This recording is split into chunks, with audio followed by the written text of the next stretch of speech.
what happened 2 nights ago in Amsterdam when hundreds of Israelis were attacked by a Muslim mob, this is not a one-time phenomenon, not a new phenomenon, but rather one event in a chain of events that has been going on for years, indicating the decline of Western culture in Europe. On January 1st, 2016, New Year's Eve in Germany, mass sexual assaults occurred across the country, particularly in Cologne. 1,200 women reported being attacked by a mob of young men. Most were sexually assaulted. Sexual assaults happen worldwide, but they occur least in the West, and when they do happen, they are universally condemned and legally prosecuted.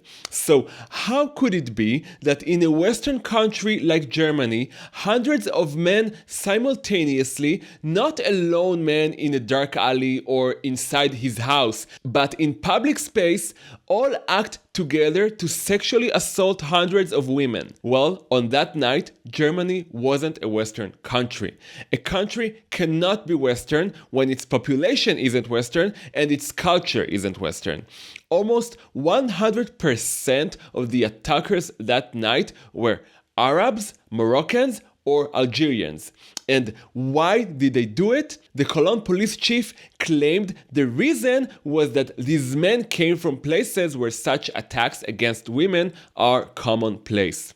Now tell me, how many of you knew about this event? If you didn't, it might be because the German and world press didn't want you to know. One of Germany's leading newspapers reported the attack, but omitted the fact that almost all attackers shared the same profile: Arab, Moroccan, or Algerian men.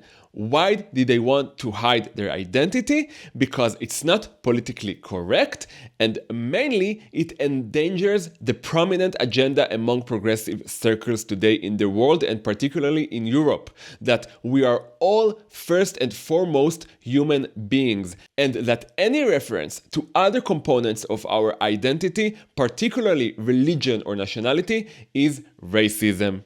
So, how did we get here to a situation where Jews are hiding in their hotel rooms or pretending to be unconscious in the streets so they won't be killed? Since World War II, there has been a consistent retreat in the Western world, particularly in Europe, from the idea of nationalism towards a globalist humanist conception that aspires to a global super government whose citizens' common denominator is merely being human. Other identity components, particularly national ones, are not only irrelevant and passé, but are even considered racist. Europe was so traumatized following the rise of extreme nationalism in Germany that led to Nazism, which indeed was a racist ideology, that it fled to the other extreme, which is no less terrible. It's no coincidence that the body that perhaps represents the flight from nationalism more than any other is currently de facto the most anti-Semitic body in the world that isn't a terrorist organization. The UN Human Rights Council issues more resolutions against Israel than against Syria, Iran, Russia, China, and the Palestinian Authority combined.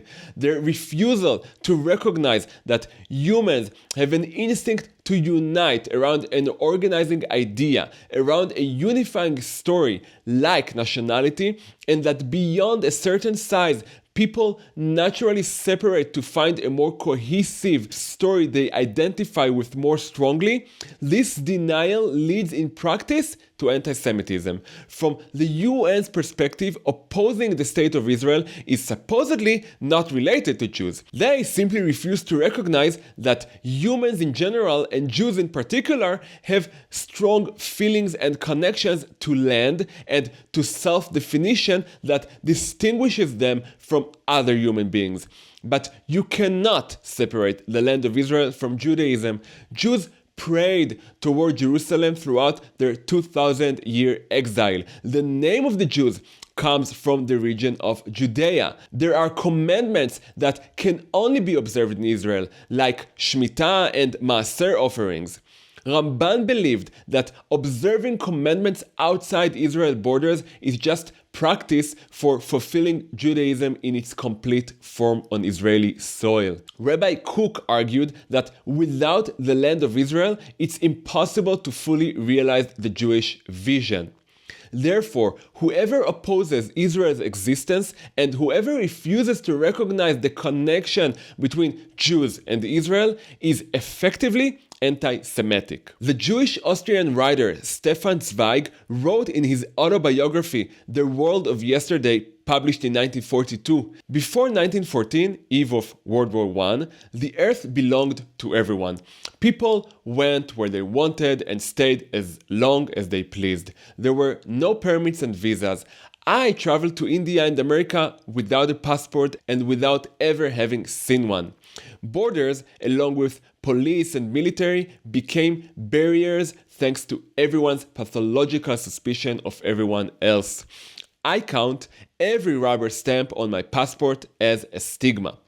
Zweig perfectly described the mindset that became prevalent after World War II, also well expressed in John Lennon's song Imagine, a yearning for a world without borders and barriers between us, from the naive belief and misunderstanding of human nature that the borders themselves cause animosity between people. If we just remove the borders, we'll live in peace and brotherhood. Zweig committed suicide with his wife in 1942 due to his grief over what he described as the destruction of his spiritual homeland, Europe. Europe felt guilty about its colonial past, and Germany in particular, following its attempt to essentially turn all of Europe into its colony in the 1940s. As a result, it committed suicide, as Douglas Murray argues in his book The Strange Death of Europe, by admitting millions of Muslim immigrants to the country. They thought that by allowing people from failed states to assimilate into successful Western culture, they would improve these people's quality of life and atone for their crimes from their colonialist past. But what they didn't understand was that those millions of Muslims don't see Western culture as they see it, as leading to prosperity and peace, certainly relative to all human history. Those Muslims, as Israeli reporter Tzvi Yechezkeli well demonstrated in his TV series In False Identity about Muslim Brotherhood organizations in Europe, despise Western culture. They're not at all interested in integrating into it. On the contrary, they want to take the corrupt culture they absorbed in their countries and spread this evil disease in the West and from there to the whole world. Radical Islam in Europe operates by the method of dawah, bringing non-Muslims closer to Islam through non-violent means, mainly false propaganda, to impose Islam on the entire world. And this is a death sentence for the West, because what Europe didn't understand is that Muslim countries fail not because of colonialism. Colonialism died long ago. They fail because they're based on the religion that brought the most bad ideas ever to mankind, as Sam Harris says. They fail because their culture fails, and this is the culture they want to spread in Europe. They don't want to become Western. They want to turn Europe Muslim. This is exactly what Professor Dan Shiftan means when he says that the biggest danger to liberalism is extreme liberalism. Liberalism is based on tolerance, on freedom of speech and opinion. Therefore, supposedly, it's not legitimate to claim that certain opinions or ideas of a Muslim minority coming to Europe are inferior. I'm willing to sit with everyone around the table, Shiftan says, with vegans, with kosher eaters, with meat eaters, with shrimp eaters, but I draw the line at cannibals. I'm not willing to sit around the table with someone who wants me on their plate. Europe, because of its guilt, can no longer draw this line and therefore might soon find itself on Muslims' plates. It's common to say in progressive circles that the United States is a mixture of cultures. It's the epitome of multiculturalism, but that's really not true. What made the United States the strongest country in the world is actually being an example of uniculturalism. It's the fact that people from all over the world wanted to adopt American culture, which is based on liberty and equality before God, ideas that prove themselves as leading to human prosperity. The US at its founding was first and foremost a society of people who believed in God as he appears in the Torah and the New Testament. John Adams, one of America's founding fathers, said, "Our Constitution was made only for a moral and religious people. It is wholly inadequate to the government of any other." The US, if we set aside for a moment what's happening at its southern border with Mexico, which is also a product of abandoning the ideas that led to US prosperity, is multi-ethnic, but all ethnicities want to adopt American culture, not preserve the culture they came from. The West's flight from the ideas that made it the most successful culture in human history led it to also forget what is ultimately the most basic and important role of a state: to protect its citizens' security. This is what gives the state its validity and the mandate to limit citizens' freedom. You give me power over you, I ensure you in return that you don't die.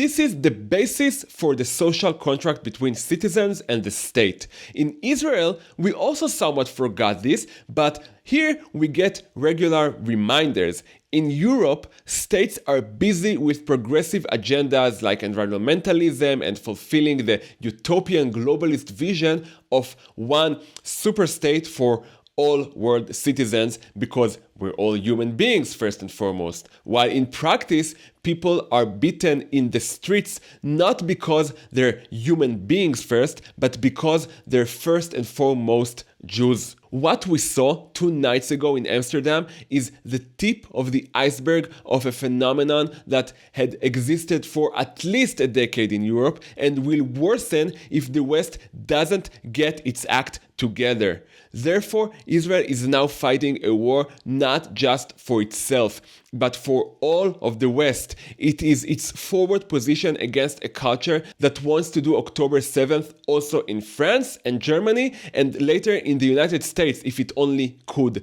And if Israel falls, Europe will be next in line.